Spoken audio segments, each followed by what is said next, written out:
Assalamualaikum warahmatullahi wabarakatuh. Hari ini kita kembali lagi di Gaung Aman Tanah Luwu, Masyarakat Adat dan Lingkungan, hari Kamis tanggal 7 Oktober tahun 2021.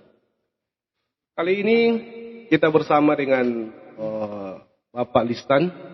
Gimana kabar Pak Listan? Alhamdulillah, Bung Ketua Aman Pak Bata Manurung, sehat ya. Alhamdulillah. Pak Listan ini adalah salah satu aktivis.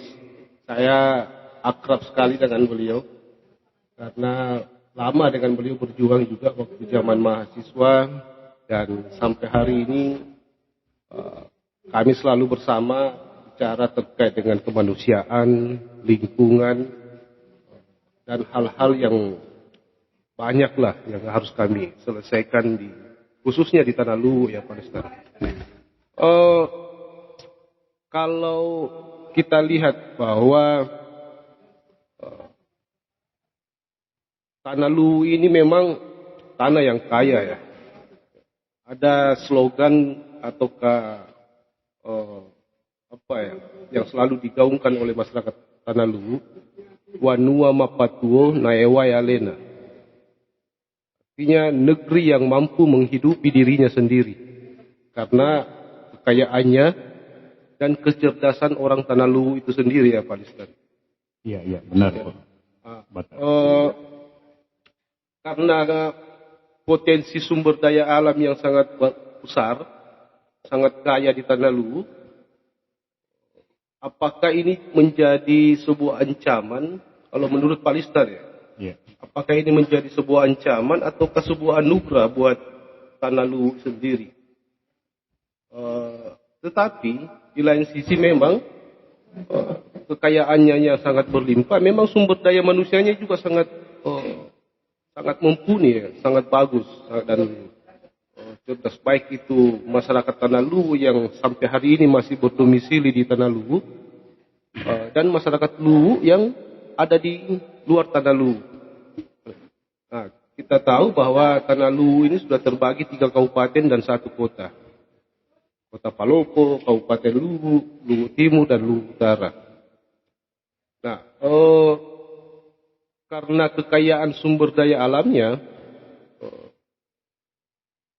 terjadi juga beberapa hal-hal yang kita tidak inginkan sebenarnya Pak Listan. Seperti terjadinya banjir di Luwu Utara, di Kabupaten Luwu, dan kemarin terjadi di Kecamatan Walendrang Utara dan Walendrang Barat.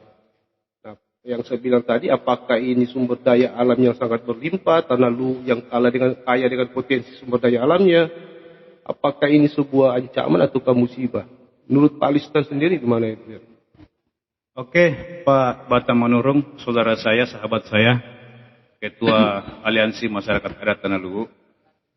Ya, ini menarik dari Pak Bata yang mengatakan bahwa apakah sumber daya alam di Tanah Luwu ini menjadi rahmat, menjadi berkah, musibah, bisa menjadi masyarakat, mensejahterakan masyarakat, atau menjadi musibah atau malapetaka. Kita kembali ke konsep negara, ya, bahwa NKRI ini adalah negara yang tentunya seluruh segmen kehidupan masyarakat itu memiliki aturan, punya regulasi. Nah, pertanyaan, adakah regulasi yang ada diperankan oleh pemerintah di Tanah Luwu ini yang kira-kira regulasi itu dibuat hanya untuk kelompok-kelompok kapitalisme? Ya. Kalau secara pribadi saya menyatakan bahwa pasca reformasi pemekaran wilayah di daerah kita ini, di Tanah Luwu ini, menjadi 4 daerah otonomi daerah: Kabupaten Luwu, Kota Palopo, Luwu Utara, dan Luwu Timur. Ya, masing-masing memiliki pemerintah sendiri. Yang tentunya pemerintah ini membuat regulasi sendiri masing-masing untuk mengatur sistem kehidupan masyarakat. Saya persingkat bahwa kalau fakta hari ini, 10 tahun terakhir daerah kita di Tanah Luwu ini dihantam berbagai bencana alam. Tahun lalu Luwu Utara hantam bencana yang sangat dahsyat. Ya. Itu juga persoalan problematika alam. Iya, iya. Ya. Luhut Timur sebelumnya juga pernah Iya, iya. terjadi banjir bandang dan Benar. yang merusak lahan masyarakat, perkebunan masyarakat, perikanan masyarakat dan lain-lain. Kota Palopo juga begitu, Pak Bata. Sering dilanda bencana. Terakhir ini di Luwu, Kabupaten Luwu, khususnya di wilayah Walendrang Lamasi.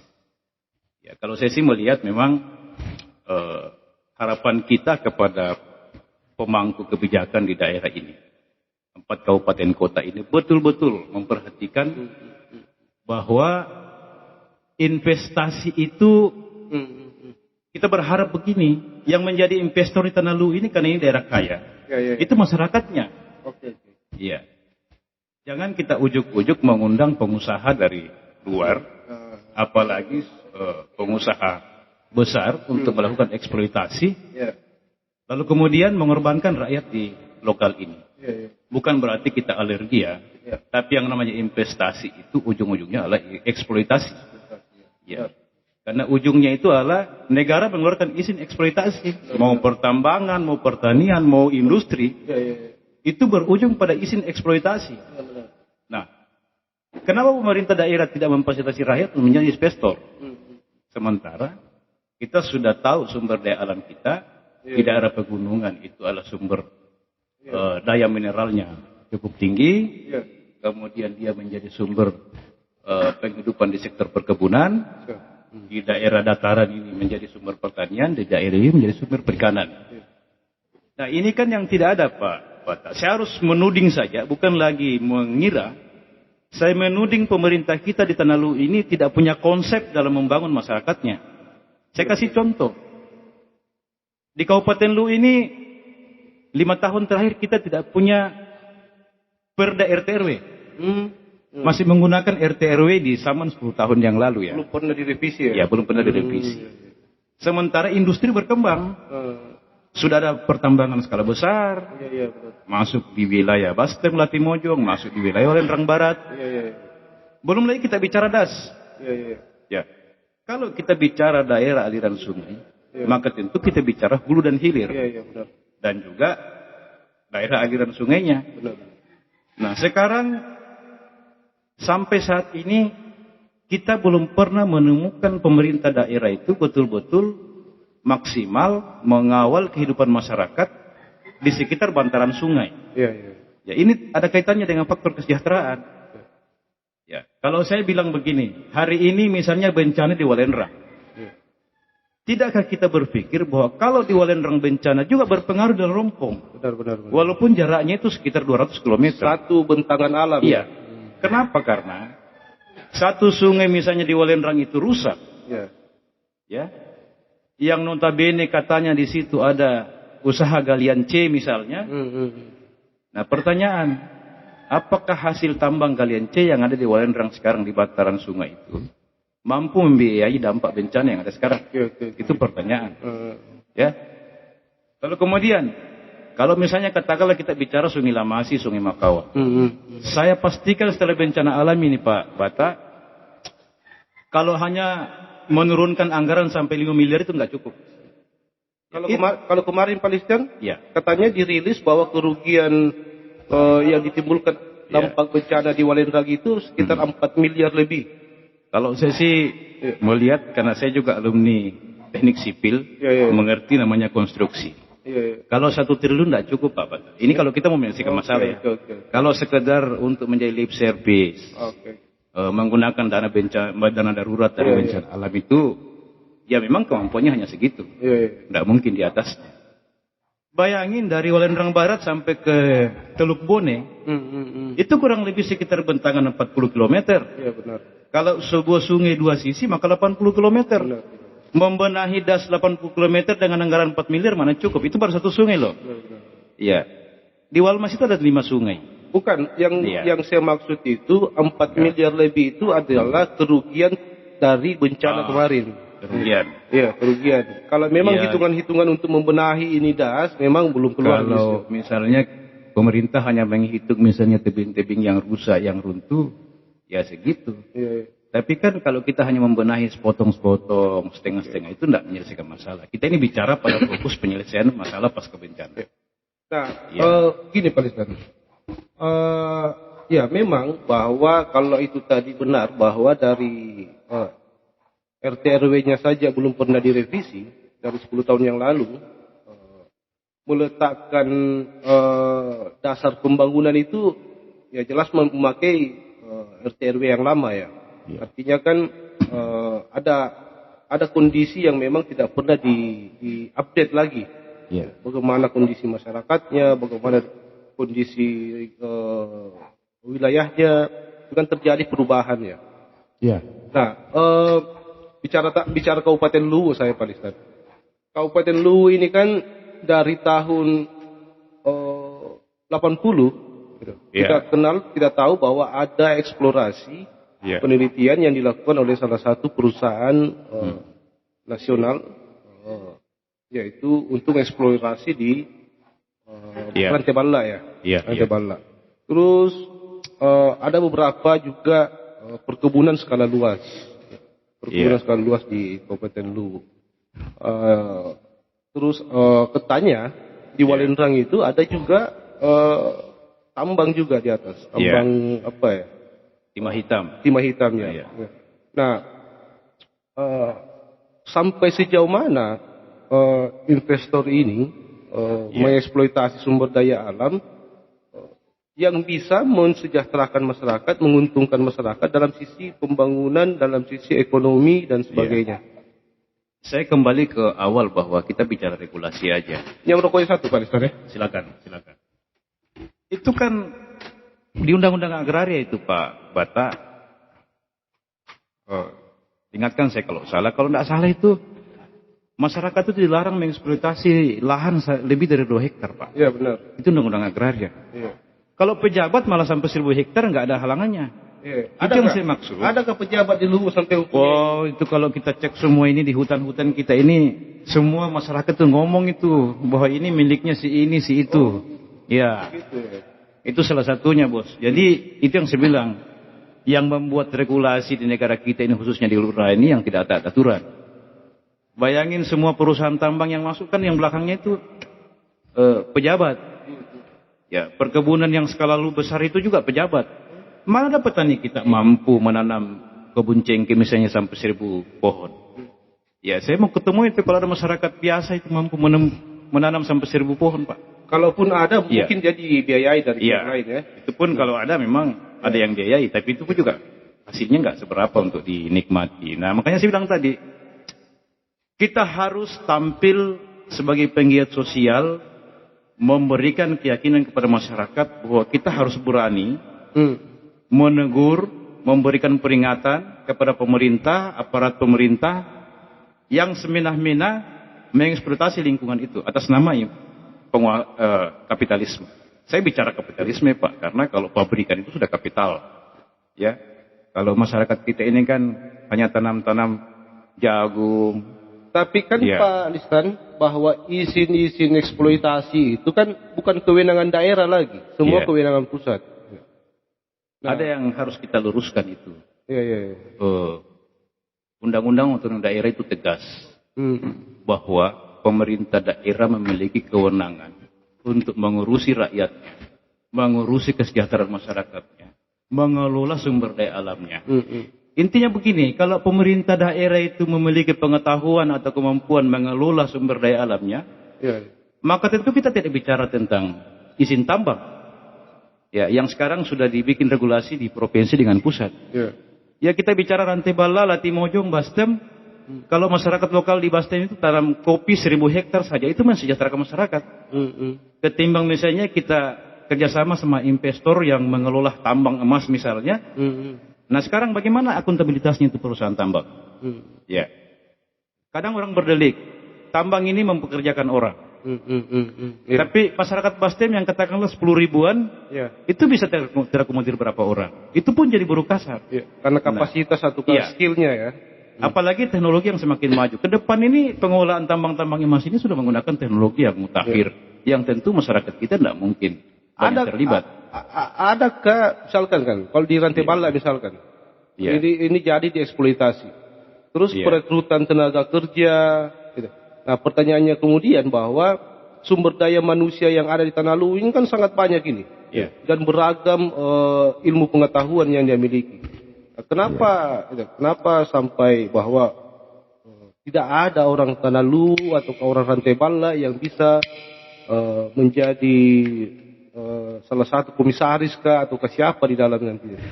Ataukah memang bukan jatahnya, bukan porsinya mereka?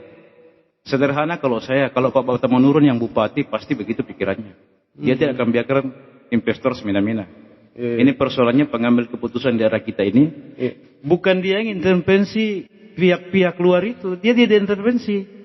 Iya, datang investor lebih dominan bicara tentang kepentingan ekonominya ketimbang pemerintah kita menjaga hajat hidup masyarakatnya. Ya. Hari ini pernah tidak Bupati Luwu menjelaskan kepada rakyat bahwa income yang dihasilkan tambang emas itu sekian dan tingkat kesejahteraan masyarakat ketika jalan sekian. Ya. Misalnya Kabupaten Luwu ini ada 23 kecamatan, 217 desa. Tambang emas diinvestasi, mereka misalnya Masmindo menghasilkan sampai sekian triliun per tahun misalnya atau per bulan. Ya, apa dia bisa menjawab tentang kebutuhan rakyat yang ada di 217 desa itu? Iya. Paling dia bicara konsesi, lahan konsesi, bicara Komdev. Komdev itu adalah bagian terkecil daripada hasil pertambangan, Pak. Dan hanya di situ bisa kita masuk. Ya, kita tidak bisa terlibat dari hasil jual beli emas. Ya, nah sekarang pemerintah daerah apa tanggung jawabnya sebagai pemilik kekuasaan di daerah ini melindungi rakyatnya dari situ? Ada enggak? Kalau ada, hari ini Bupati harus tampil menjelaskan kepada publik akuntabilitas dan progres ke depan tentang hasil tambang itu. Bahwa ini betul-betul mensejahterakan. Ya mohon maaf kepada keluarga kita yang ada di Bastem. Hari ini perlu merenunglah. Ya kita bicara 10-20 tahun yang akan datang. Ya kan? Yang sering saya bilang Pak Batak, mau saya potong. Dulu kata orang tua kita di Bastem, Mas Mindo datang itu bungkuk-bungkuk di hadapan orang tua kita untuk minta lahan. Ya. Sekarang Mas Mindo sudah punya izin eksploitasi, yang bungkuk-bungkuk itu orang tua kita untuk lewat di lahan Mas Mindo. Dari sisi itu saja sudah menjauhkan masyarakat dari akar kehidupannya. Kita ini orang sejahtera sesungguhnya. Ya kita ini hanya berpikir kemajuan. Ya, tapi kan? Begini Pak Listan, kemarin di DPR di Kabupaten Luwu ada pertemuan kemarin. Pertemuan masyarakat Rantai Bala di DPR. DPR merespon suratnya masyarakat Rantai Bala untuk dia meminta dimediasi dengan perusahaan terkait dengan pembebasan lahan atau keganti untung atau keganti rugi. Jadi poin inti dari keinginan masyarakat yang ada di Rantai Bala yang kemarin datang di DPR, mereka mendesak kepada perusahaan untuk segera ganti untung lahan yang mereka akan eksploitasi. Bagaimana sebenarnya pikirannya Pak Listan ini? Apakah ganti untung itu sudah tepat sebagai sebuah tuntutan karena masyarakat mempunyai lahan? Tetapi saya juga dihubungi oleh salah satu media, minta tanggapan saya. Saya bilang bahwa sebenarnya bukan ganti untung yang harus dia minta masyarakat, tapi kalau toh juga Rantai Bala ini akan dieksploitasi oleh PT Masmindo, yang harus dia minta masyarakat itu adalah permintaan saham. Berapa saham masyarakat? Nah, kalau Pak Listan bagaimana melihat kondisi ini? Saya Pak Bata, Pak Ketua, tetap punya prinsip bahwa hari ini masyarakat diganti berapa kali lipat pun yang dihitung secara jumlah itu adalah untung. Masyarakat kita tetap rugi. Tidak akan pernah untung itu masyarakat di Bastem itu kalau ada Masmindo. Tidak akan pernah untung. Kalau bicara saham? Saham ini kan pembicaraannya di tingkat nasional. Sekarang kalau masyarakat bicara saham, apakah pemerintah daerah, bupati, DPR ini mampu memfasilitasi rakyat bicara sama menteri, bicara sama komisi yang bersangkutan di DPR RI, untuk mendudukkan masyarakat dalam pemegang saham dengan pihak perusahaan? Karena kalau bicara Masmindo itu bukan diskusinya di Bastem, diskusinya di Jakarta. Nah sekarang, sudah pernahkah Bupati Luwu bawa masyarakat Bastem ke Jakarta bicara sama menteri bahwa saya Bupati Luwu membawa masyarakat saya atas nama rakyat, saya minta saham segini loh sama Mas Mindo. Ya, apa sudah pernah itu? Kalau itu tidak pernah, itu yang saya bilang, masyarakat Bastem sampai berapa tahun pun akan tetap menjadi rugi. Ya, paling yang untung itu yang dapat gaji di situ menjadi buruh. Yang menurut mereka persepsinya. Ya. Belum pernah Belum ada pernah, Pak. difasilitasi untuk Belum pertemuan pernah. begitu ya. Ya orang aja masyarakat kita dari Lantai Bala misalnya datang ke DPR, Ya. ya nanti datang baru direspon. Yang mestinya mereka yang di depan. Ya, ya. Dia yang harus mengundang masyarakatnya, membicarakan tentang hak-hak dasar masyarakat dan kebutuhan jangka panjang. Apa itu kebutuhan jangka panjang? Kebutuhannya adalah tentang anak cucunya. Kalau bicara orang hari ini ya diskusi sama orang yang umurnya sudah 50-60 tahun, dia tidak pikirkan yang baru lahir, ya itu sulit. Nah, tapi kalau saya ditanya tentang, saya tidak akan mau lagi bicara Mas Mindo itu bicara tentang pembagian saham, Pak. Oke.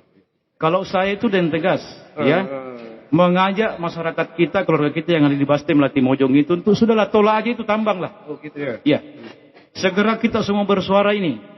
Kenapa? Karena bukan hanya persoalan kita bicara tentang pendapatan tambang, dampaknya di kemudian hari, Pak Bata. Benar. Bastem Latimojong itu merupakan hulu dari semua sungai yang ada di Luwu. Tapi bagaimana dengan potensi sumber daya alam yang ada di bawah tanah ini yang sangat melimpah di Bastem?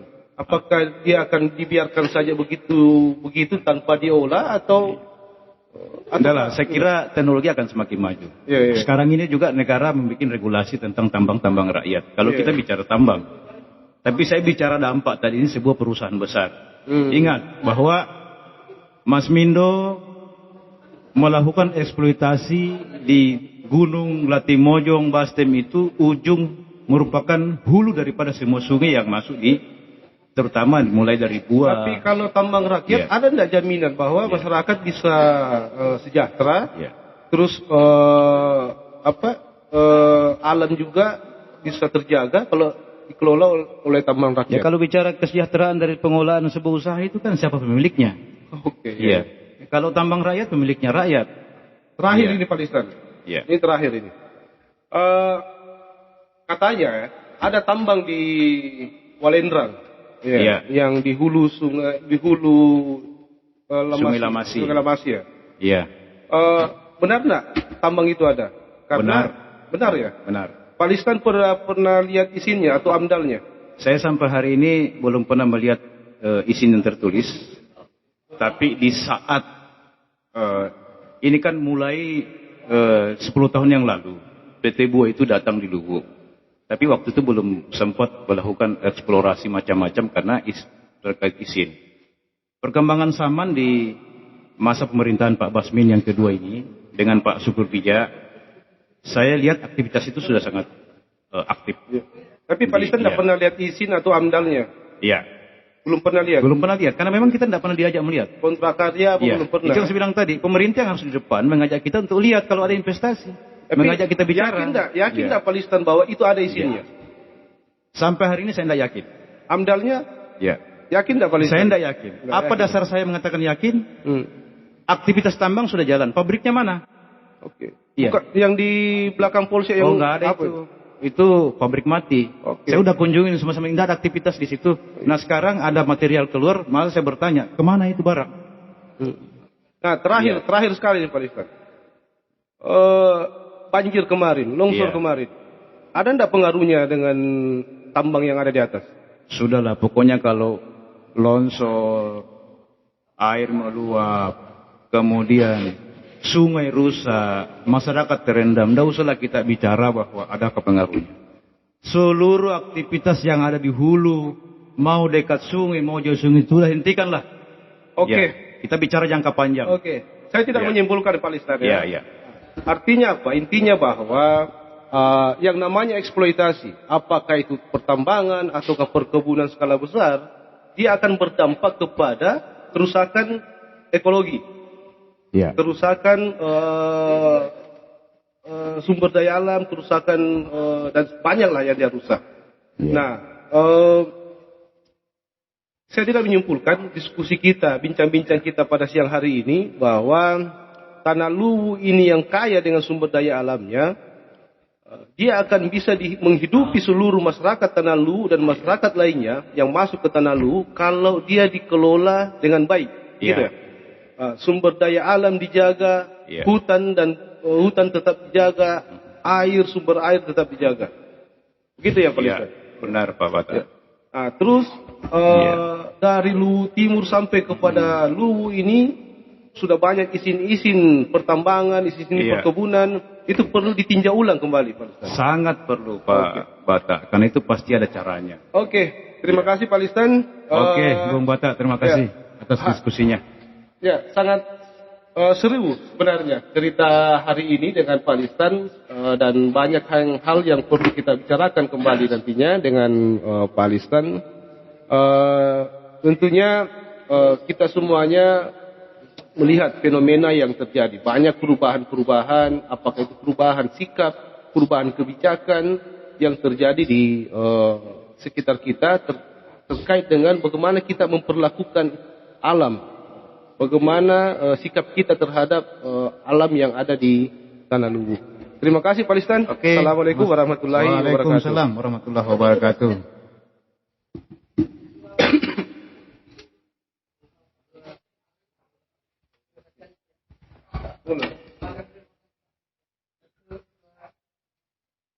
Mantap. Viral lagi.